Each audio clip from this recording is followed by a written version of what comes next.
વડોદરા જિલ્લાના સિનોર તાલુકામાંથી એક દુઃખદ ઘટના સામે આવી છે, જ્યાં તિંગલોદ ગામના તળાવમાં એક વ્યક્તિનું ડૂબી જવાથી મોત થયું છે.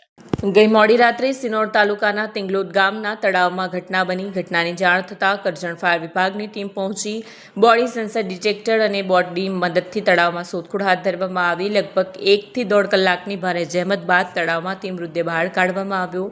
મૃતકની ઓળખ રાજેશ પરસોત્તમભાઈ વસાવા અંદાજે 55 વર્ષ તરીકે થઈ છે. પ્રાથમિક માહિતી મુજબ તેઓ માછીમારી કરવા ગયા હતા. દરમિયાન અકસ્માતે ડૂબી ગયા હોવાનું સામે આવ્યું છે. આ કામગીરી દરમિયાન સ્થાનિક યુવાનો દ્વારા ફાયર ટીમને સારો સહયોગ આપવામાં આવ્યો હતો. વિડીયો જર્નાલિસ્ટ જેસલ વસાવા સાથે સત્યા ટીવી ન્યૂઝ સિનોર.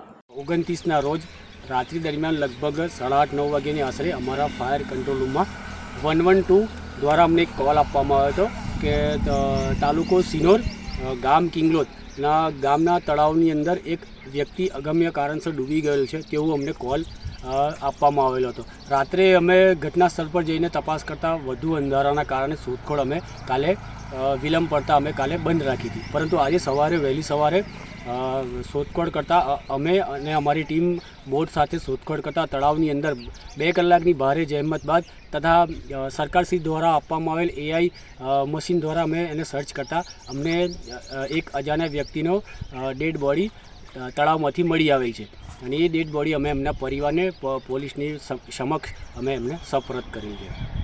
મારું નામ સંદીપ સાધુ, Karjan fire department. Ramanbhai Damor, Karjan fire department.